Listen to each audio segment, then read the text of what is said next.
The most recent full decade of WWE's lifespan is actually the hardest to evaluate overall. In many ways, it feels like the company just stayed the course in the 2010s, not rocked by any major scandal or threat to their existence. They continue to grow as a presence and money-making enterprise while remembering to occasionally put on some good wrestling too. But was it really all sunshine and rainbows? Were there some years that were better or worse than others? Well, yeah, that's the whole point of this video, and like any 10-year chunk of time, there were peaks and valleys. I'm Adam Pachisi from Cultaholic Wrestling, and this is WWE in the 2010s, every year ranked from worst to best. Join us.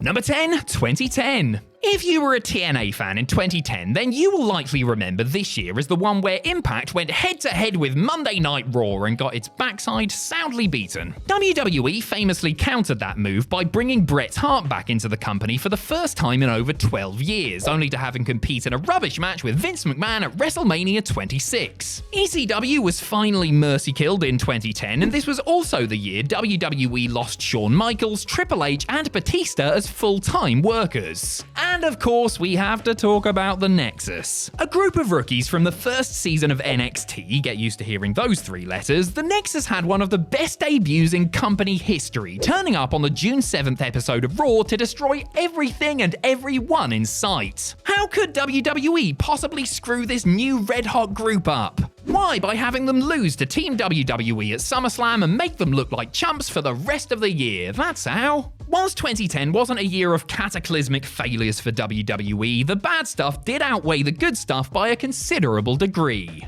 Number 9, 2013. 2013 is the year that the Daniel Bryan underdog story really got underway. The American Dragon was screwed out of the world title time and time again, which would lead to the groundswell of fan momentum that would propel him to the main event of the next year's WrestleMania. However, it's important to remember that none of this was intentional. WWE were just hell-bent on stopping Bryan's rise, showcasing a lack of awareness that had never really been seen before in a professional wrestling company. It was only through massive fan pressure that the company finally ceded to their wishes. Before the Bryan train built up some steam, WWE found themselves in hot water over CM Punk's incorporation of the recent death of Paul Bearer into his feud with The Undertaker. Also, 2013 was the final year that Jim Ross worked full-time for WWE, another cherished element of the past let go. Sure, Dolph Ziggler cashed in Money in the Bank, the Wyatt family debuted, and the promotion opened its performance center, but 2013 was still a pretty damn rough year to be a WWE viewer, especially if you were a fan of a certain wrestling farm animal. Number 8, 2012. WWE's accountants would probably say that 2012 was a great year because it was the year of the most bought WWE pay-per-view of all time. WrestleMania 28 was sold on the once-in-a-lifetime lol match between The Rock and John Cena, a tactic that certainly bore fruit. The night after Mania, Brock Lesnar made his return to WWE after 8 years away, which may or may not be a good thing depending on how you feel about the beast. Raw celebrated its 1000th episode in 2012, which was nice until everybody realized that the special 3-hour runtime wasn't going away. 3 hours every week. What takes 2012 to the next level is the creation of its brand new developmental system. The name NXT had previously referred to the company's weird reality-cum-game show thingy, but was used to replace the previous farm system of FCW in 2012. With Seth Rollins as its first ever champion, NXT quietly began to grow into the monster success it would eventually become. Oh, and speaking of Rollins, he made his main roster debut at Survivor Series alongside Dean Ambrose and Roman Reigns. Those three guys may have played a part for the rest of the 2010s, you know?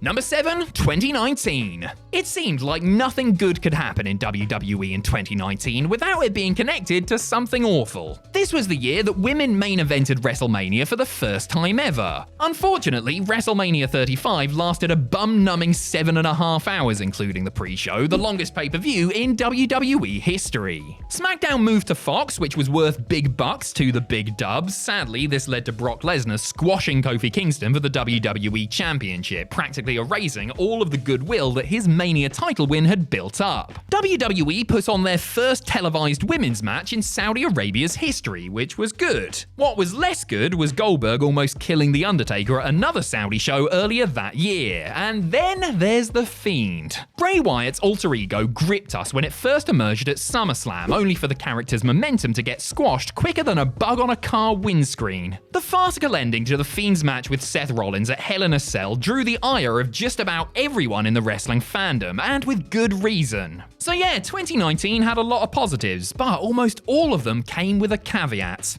Number 6, 2014. WrestleMania 30 will go down as one of the most important shows in WWE history. Not only did Daniel Bryan give fans the fairy tale ending they had hoped for, but the crowd in New Orleans also witnessed Brock Lesnar break The Undertaker's legendary WrestleMania winning streak. The jury is still very much out on whether this was good or bad. Bryan's title reign wouldn't last long, as he was forced to relinquish the belt due to mounting injuries. This opened the door for Brock Lesnar to win the gold at SummerSlam, ushering in the era of part-timers as world champs. NXT, meanwhile, had a bumper year, putting on their first WWE Network special in February. Kevin Owens, Finn Balor, and Becky Lynch all arrived to the roster as Sami Zayn and Charlotte Flair both won their first titles. Sadly, this wasn't enough to gloss over some of the controversy on the main roster. CM Punk walked out of the company, The Ultimate Warrior passed away just days after being inducted into the Hall of Fame, and various ex-wrestlers filed the first of many lawsuits against the company pertaining to concussions.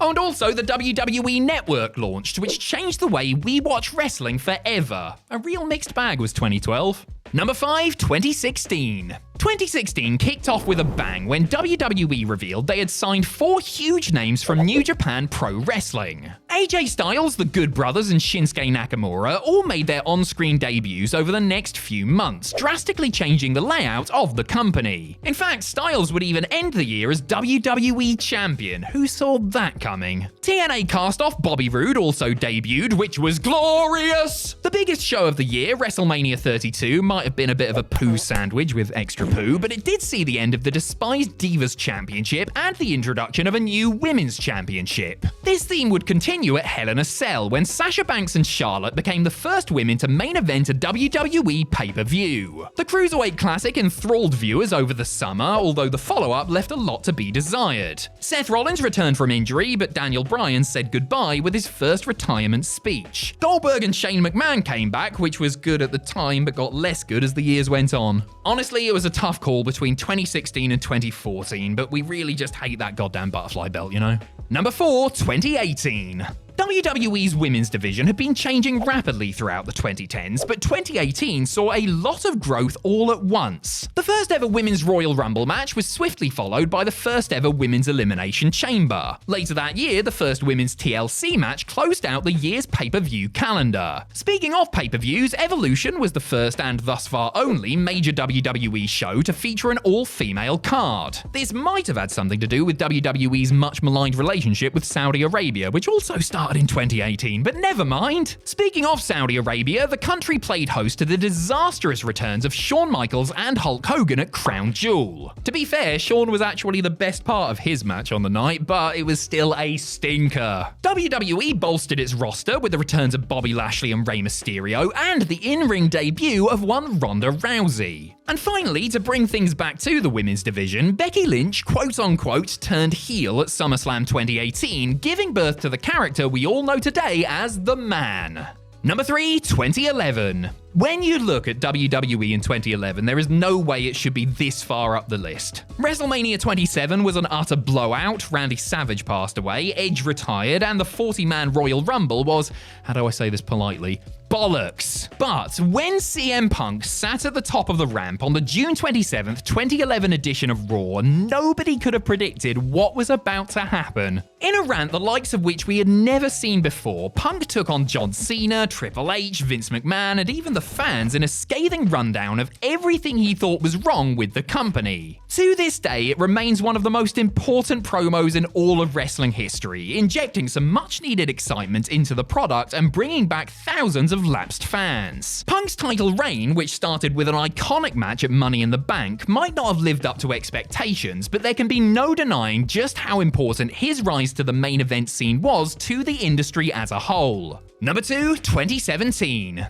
It says a lot that the year in which Jinder Mahal was WWE Champion can make it this far up the list. The women's division took a giant leap forward when the first ever all-female Money in the Bank match was announced. Sure, it might have been won by a man, but the thought was there. Aleister Black and the Undisputed Era debuted down in NXT, and Drew McIntyre returned to the company via the Black and Gold. That promotion put on TakeOver Chicago in May, which was the starting point for the era-defining Gargano vs. Ciampa feud. Also in NXT, we got the return of War Games. Sorry, that should be War Games! Asuka's main roster call-up was supplemented by former favourites Mickie James, the Hardy Boys, and Kurt Angle returning to the fold. The first ever Mae Young Classic introduced fans to swathes of new female talent, including Shayna Baszler, Rhea Ripley, Bianca Belair, Candice LeRae, Lacey Evans. Okay, we should probably stop there, otherwise we'll be here all day. And come on, was Jinder's title reign really that bad?